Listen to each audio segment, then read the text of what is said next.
Sisi tumesikizana. Mimi Rigiji nataka nikuwe rais wa Kenya. Ninaweza siwezi? Tumesikizana huyu Kalonzo wa Musyoka anataka kuwa rais wa Kenya. Anaweza hawezi? Tumesikizana Eugene wa Marwa anataka kuwa rais wa Kenya. Anaweza hawezi? Tumekubaliana tutaketi chini tutoe mmoja wetu wa kupambana na Kasongo. Tumekubaliana watu wetu tukisema ni Eugene wa Marwa mtampigia kura. Mtampigia kura. Tukiamua ni Kalonzo Musyoka mtampigia kura. Mtampigia. Je, tukiamua ni Rigiji? Tukiamua ni Rigiji? Kwanza mkiamua ni mimi, hii Kasongo nitamkimbiza kama baisikeli ya kuibiwa. Arambe! Jazimbo! Jazimbo! Nyinyi Gen-Z ndio dawa ya Kasongo. Gen-Z ndio dawa ya Kasongo. Kesho hii tunaamuka, tunaanza kuchukua kura. Naomba nyinyi vijana wangu wa Gen-Z mchukue kura, mtusaidie kufukuza Kasongo. Harambe! Harambe! Sisi tunataka kusaidia wa Kenya. Hata hao polisi wanaumia kama sisi. Wakipeleka mabibi hospitali hawapati matibabu. Hao mapolisi wamekatwa pesa ya nyumba. Nyinyi polisi tutatekeleza mambo yenu mkae kama Wakenya wengine. Polisi wasaidiwe. Polisi wasaidiwe. Lakini na mtu anaitwa Mukome anasema ati ukienda polisi atuitishwe pesa ya mafuta. Ni ufisadi si ufisadi? Ni ufisadi si ufisadi? Mimi nataka niseme kwa niaba ya viongozi, ukienda police station iko mafuta ya serikali, usitoe hata shilingi 10. Ni lazima tuangazie ni kwa nini vijana wetu wakauawa, wakapigwa risasi kama wanyama wa pori. Na alafu anasema tutakuua, alafu tukulipe pesa. Kuna pesa inalingana na moyo wa binadamu.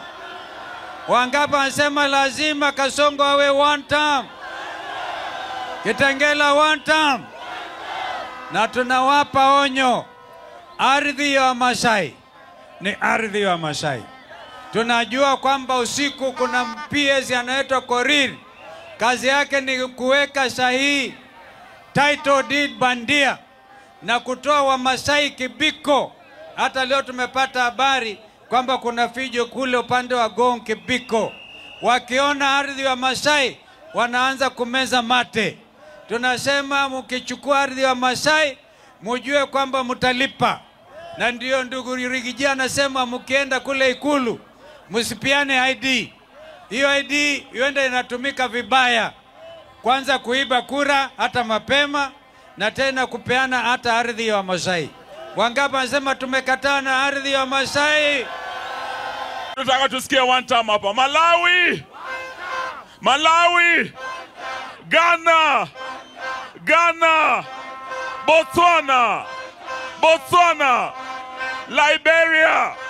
Liberia! Nigeria! Nigeria! Kenya! Kenya! Kenya! Kenya! Mumeamua ni one time. Mimi nina ujumbe mmoja tu kwenu. Kesho tarehe 29 Jumatatu tunaanza usajili wa wapiga kura. Kufanya Ruto one term, there's only one way. And this is a sacred national duty to make William Ruto one term. Lazima tupige kura. Vijana wetu wa Kitengela mchukue kura. Wa Kajiado mchukue kura. Vijana wa Kenya mchukue kura. Mko tayari? Kuanzia kesho tutachukua kura.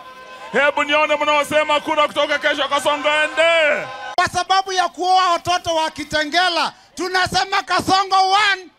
Kwa sababu ya kuoa watoto kule Rongai tunasema Kasongo one. Na sasa Gen-Z wamesema hivi, kama Kasongo anataka 2 term, tutapea yeye 2 term ondoa. Si anataka 2 term, tutapea yeye 2 term. Inasema hivi, 2 term ondoa, 2 term maliza, tutamfukuza na 2027 Kasongo out. Ati Ruto anasema hapa Kitengela amefanya kazi mingi sana. Ati ameweka lami Kitengela. Ati ametengeneza sewerage Kitengela. Anasema ameweka lami barabara ya kutoka Kitengela Gurunga mpaka kule Twala. Ni muongo si muongo? Ni muongo si muongo? Ati alikuwa anasema sisi tunamwambia hajafanya kazi ni mafala. Katikati yetu na yeye nani fala? Nani fala? 2027 wangapi wako na imani tutaunda serikali mpya ambaye tutakuwa na rais kutoka hapa? Mimi nataka niwaombe tu kwa heshima. Si tuko na Kalonzo Musyoka na captain wetu Rigiji. Si tuwaambie washikane watupatie kiongozi moja. Ndio Kasongo aende one. Hapa Kitengela ni uifanya kesi hapa. Wakati vijana walikuwa abducted, Bob Jagi na wale wengine, na dakika mwisho mimi nilitangaziwa tukiwa kotini wamepatikana usiku. Tunasema hiyo hasara iliingia hapa na vijana kuuawa ni mbaya sana kwa nchi ya Kenya. Aende asiende? Na lazima wafidiwe kama vile umesikia His Excellency Kalonzo Musyoka amesema na Rigathi Gachagua. Lazima watu ambao waliuawa wafidiwe, lakini sio ile njia Kasongo anatumia sasa. Watoto wetu wameuliwa. Watoto wetu wameshikwa na Kasongo. Watoto wetu wamekuwa abducted. Hakuna chochote ambayo tumepata katika serikali ya Ruto. Wakati ule tulipokuja hapa siasa, tulisema ya kwamba tunahitaji maji, tunahitaji sewer system. Saa hii mpaka sasa hivi hakuna sewer system, hakuna maji, mambo ya taxation, na hapo ndio tunasema one